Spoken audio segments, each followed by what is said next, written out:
Bismillahirrahmanirrahim. Welcome class 10th. In our previous lecture, we learned about the Bronsted-Lowry concept of acids and bases. Today, we will do certain activities to identify certain substances as Lowry-Bronsted acids or bases. First of all, let's revise certain concepts that we learned in our previous lecture. According to this concept, acid is a proton donor. It donates the proton in the form of hydrogen ions, and for a substance to be considered as acid, that substance should have donatable hydrogen ions. According to this concept, base is a proton acceptor and it uses lone pair of electron present on electronegative atom to accept the hydrogen ion. Let's study a multiple choice question from your review exercise on page number 42 of your textbook. This question says that ammonia is a base because the options are because it ionizes in water to give hydroxide ions, it contains hydroxyl group, it can accept an electron pair, it can accept proton. Now you know that the formula for ammonia is NH3, and you may see here that there is no OH group present in it. So if there is no OH group, then it cannot ionize in water to give hydroxyl ion, and it doesn't contain the OH group as well. Similarly, nitrogen's outer valence shell is filled, so it cannot accept an electron pair as well.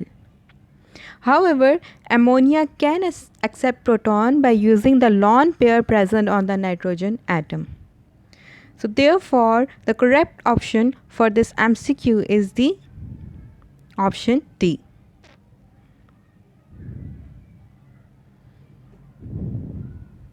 Now, this is an example of a reaction, and we have to identify the Lowry-Bronsted acid and base in this reaction.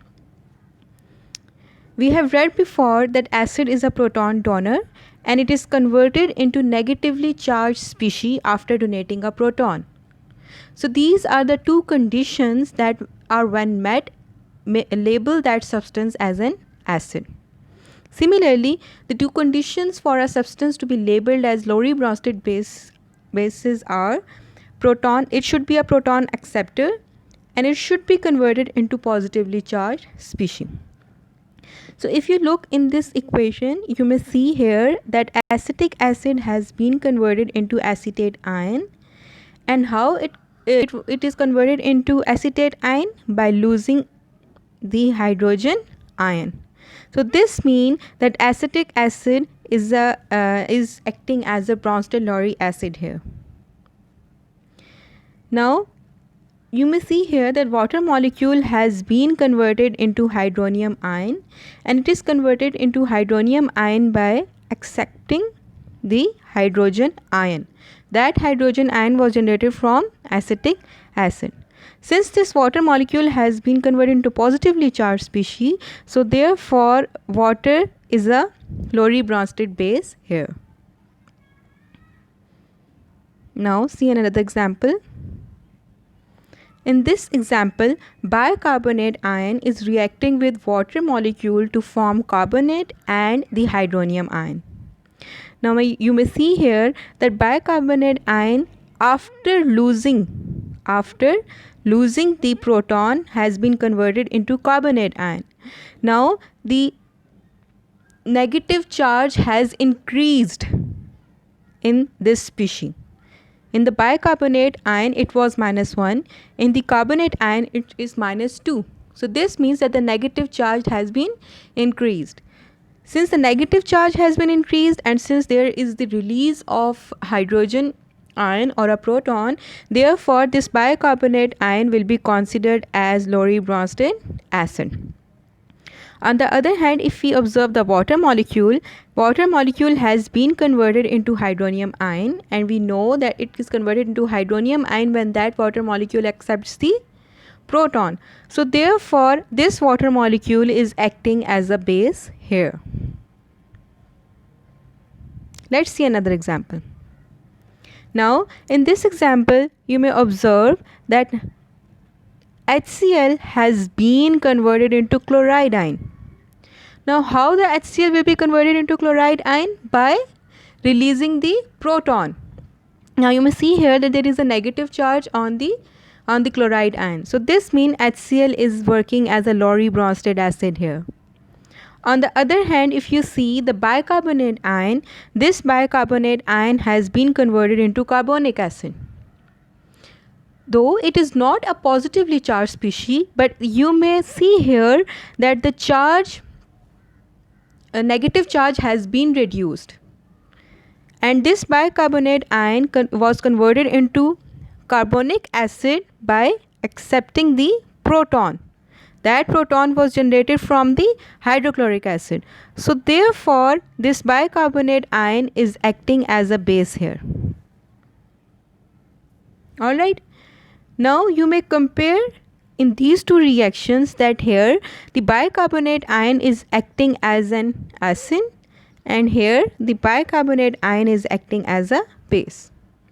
So just like water molecule, bicarbonate ion can also act as a Lowry-Bronsted acid or can also act as a Lowry-Bronsted base.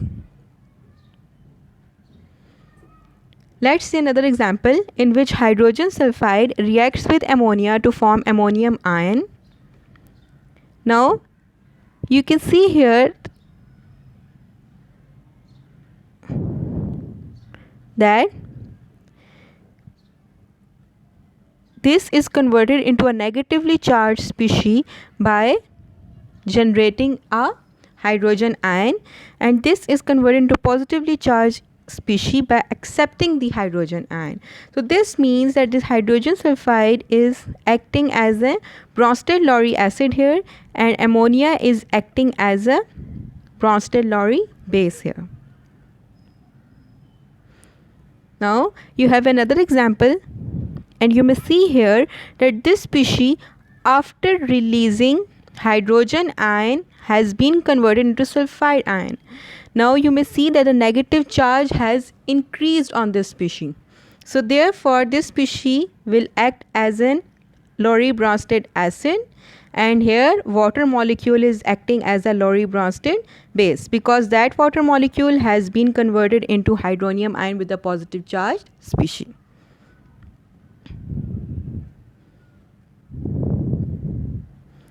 Now we have a question that classify water as a proton donor or proton acceptor. In all the previous reactions, in some of the there were some of the reactions in which water acted as an acid, and there were some reactions in which water acted as a base. So all those substances who have the capability to act both as an acid and as a base are called as the amphoteric substances. So water is amphoteric in nature. Why? Because it can accept as well as donate proton. For example, in this equation, you may see here that water is acting as a base here. And in this equation, you may see here that water is acting as an acid here. So therefore, water is considered as an amphoteric substance. Now, we will discuss certain advantages of Bronsted-Lowry concept of acids and bases. First advantage is that this concept can explain the acidic and basic nature of substances in aqueous as well as non-aqueous media. Like we have read before, that main limitation for the Arrhenius concept was that it was limited to aqueous media only. But if we have to identify a certain substance as an acid or base, and if that substance is dissolved in a solvent other than the water molecule, then we cannot identify it as an acid or base according to Arrhenius concept. And those solvents which are not the water, and the solvents other than the water, are generally considered as a non-aqueous solvent, or we may call them as a non-aqueous media. So all the substances that are soluble in a non-aqueous media can also be identified as an acid or a base in the Lowry-Bronsted concept. Second advantage of this concept was that this concept can also explain acid-base reaction taking place in gaseous phase. In Arrhenius concept, we studied about the substances in their aqueous phase, and we couldn't identify a certain substance as an acid or a base if that substance was in gaseous phase. This is the advantage of Bronsted-Lowry concept, that it can identify substance as an acid or base even if it is present in the gaseous phase. Now, here is also this concept also has a disadvantage or a limitation, that this concept cannot explain the nature of substances like carbon dioxide, sulfur dioxide, calcium oxide, and boron trifluoride. And it cannot identify them acids or bases, as they don't have the ability to accept or donate proton. So since this concept cannot classify these substances, therefore it is the limitation of this concept, and in order to overcome this limitation, another theory was proposed called as the Lewis concept for acids and bases. We will discuss that concept in our tomorrow's lecture. This was all for Bronsted-Lowry concept. We did certain activities today. I will see you tomorrow in our next lecture. Thank you for being with me.